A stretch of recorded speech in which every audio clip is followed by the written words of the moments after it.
Quando a gente pensa ou se questiona se a felicidade é contagiosa, se faz bem se cercar de pessoas felizes, eu até complementaria pensando assim, o ambiente de uma maneira geral, não só as pessoas, claro, talvez seja o principal, mas o ambiente de uma maneira geral. Qual é o peso, qual é o papel do ambiente e ou das pessoas com as quais a gente convive para que nós próprios nos sintamos felizes? Bom, como toda resposta, é sim e não, né? Vamos tentar pensar essa questão na realidade, isto é, com a complexidade que a vida real exige, né?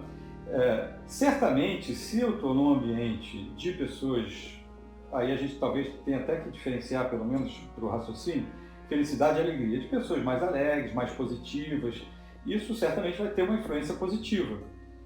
Por outro lado, é claro que esse contágio do bem, né, esse contágio positivo, nunca vai ser um absoluto, porque justamente a felicidade ou o afetar-se por alegrias ativas, segundo os termos de Spinoza, está muito mais na minha maneira de receber as interações, de me afetar com o que me acontece e na interação com as pessoas, do que numa inicial, ou enfim, suposta objetividade dos fatos. Em outros termos, a gente tem que entender esses dois aspectos. Tem relação com o ambiente, tem relação com o que me acontece, tem relação com as outras pessoas com as quais eu convivo? Sim. É inevitável sofrer influência? Sim, e isso não é ruim, porque a influência, como no exemplo, pode ser muito boa. E isso também me ajuda a me respeitar mais, esse ambiente não me faz bem, né? Quero estar num lugar onde as pessoas me amam, onde batem na tecla positiva de que eu me vejo uma pessoa melhor. Isso tudo é extremamente válido.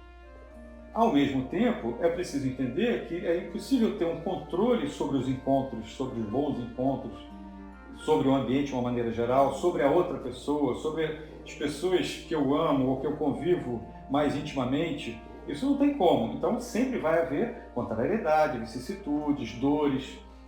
Então, ao mesmo tempo que é importante essa consideração do ambiente, do que me chega, é tão importante quanto, no certo sentido talvez até mais importante, eu pensar no outro sentido, como que eu recebo o que é favorável, mais favorável à felicidade ou a uma alegria ativa, e o que eu recebo também, o que é dor, o que é tristeza, o que é desfavorável à minha potência, à minha alegria. A felicidade, se a gente usar o termo, né, ela tem que entender essa complexidade e levar em conta os ambientes favoráveis e os ambientes desfavoráveis.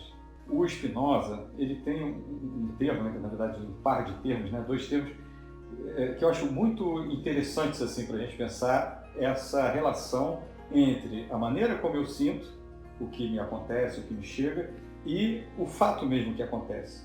E que eu acho que mostra, ilustra bem ou enfatiza, né, como que são dois aspectos e qual o peso de um aspecto e do outro. Ele diz assim, o termo que ele usa, existe o auxílio externo e o auxílio interno. Auxílio externo, acontece uma coisa boa. Então, não tem porquê, não tem justificativo, não tem merecimento, a não ser que eu queira, misticamente, enfim, imaginariamente, projetar e sentir que foi um presente de Deus no destino da vida.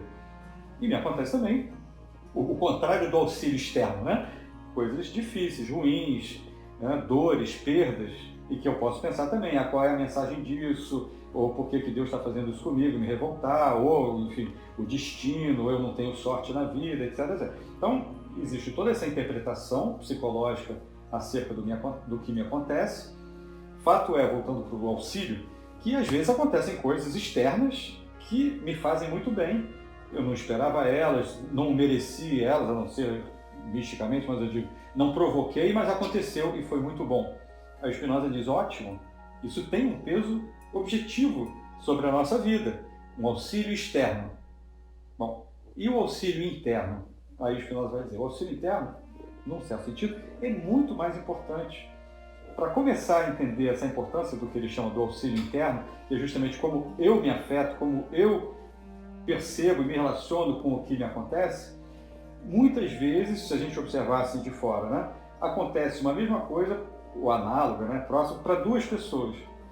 Uma nem percebe o que aconteceu, ou acha que deveria ter acontecido ainda melhor, ou acha que não é aquilo que devia ter acontecido, era aquela outra coisa que ele esperava. Ou seja, o que pode ser um auxílio externo, né, que uma pessoa vivencia como uma coisa maravilhosa.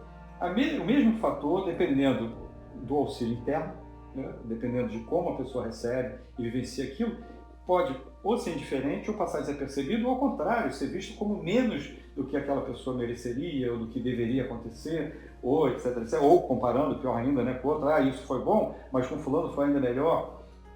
Acho que esse exemplo deixa muito claro que o auxílio externo é bom? Mas até para o auxílio externo ser um auxílio externo, ou seja, ser uma coisa efetivamente boa, o efetivamente diz respeito ao que? A como eu vivencio aquilo, né? E aí, se a gente for para outro extremo, a gente vê que, enfim, dores, perdas, momentos difíceis, fatos difíceis, podem servir para um crescimento, para um amadurecimento, para uma valorização maior da vida, das pequenas coisas, da capacidade de fruição do momento, das pequenas coisas da vida. Quando eu digo que a felicidade é um afeto que está relacionado à vivência do que o Spinoza chama de uma alegria ativa, a gente pode falar isso de uma outra maneira, no seguinte sentido, que a felicidade ela tem muito mais a ver com a capacidade que uma pessoa tem ou não tem, ou maior ou menor, de fruir, de fruição, de ter prazer, de sentir positivamente as pequenas coisas da vida. Então, por exemplo, pode dar qualquer exemplo, assim, fazer um macarrão sem nenhuma criatividade, pensando no sentido do Winnicott, né? Mas que se eu estou inteiro naquilo, se aquilo eu estou me expressando, aquele macarrão que objetivamente não tem nenhuma criatividade, o Winnicott vai dizer, ele é criativo. Você está sendo criativo, você está criando o mundo numa coisa que pode ser super banal, objetivamente, ou comparativamente, ou socialmente, mas o seu ato é um ato criativo. Nesse mesmo sentido, se eu sou capaz de fazer um macarrão, lavar prato, fazer sei lá o quê, ou subir uma montanha, né? Isso muda muito de singularidade para singularidade, de pessoa para pessoa, até para a mesma pessoa num momento e no outro momento. Se eu sou capaz de fruir, de tirar prazer nesse sentido da alegria ativa, não da alegria passiva, das pequenas coisas simples da vida, é esse afeto vivenciado que está ligado à felicidade ou não. Porque eu posso fazer, por exemplo, uma coisa super rara, né? e postar no Facebook, no Instagram, nossa, como eu sou privilegiado de viver tal experiência, mas e o que eu estou sentindo? Pode ser bom, claro, pode também não ser.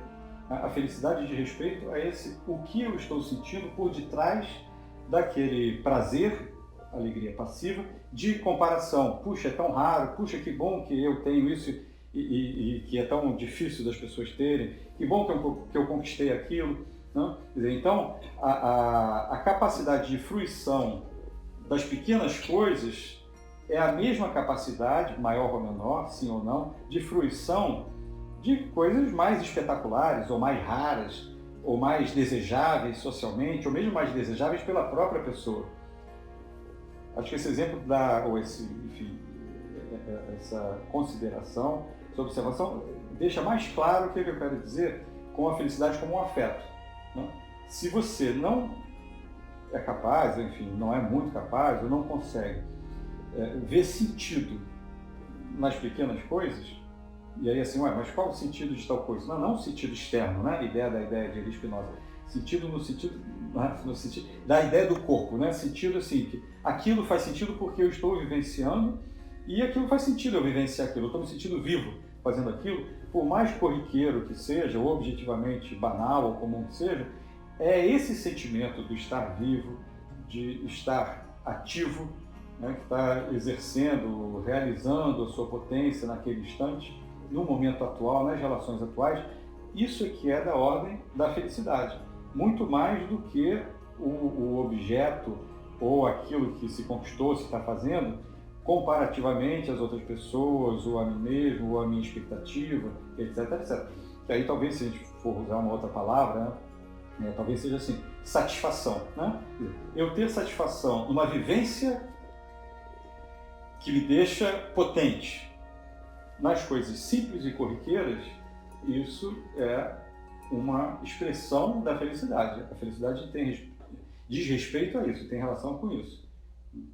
Muito mais do que o que é muito mais comum, no senso comum, né, muito mais frequente, conquista de certos objetos ou de certas supostas condições, que pode ser um carro, uma casa, um passeio, algum objeto de ostentação ou bem material, como pode ser também conseguir meditar, conseguir elevar o espírito, ou supostamente elevar, ou buscar uma ataraxia, uma não perturbação. Por incrível que pareça, nessa perspectiva que eu estou trazendo, é um pouco que se equivale.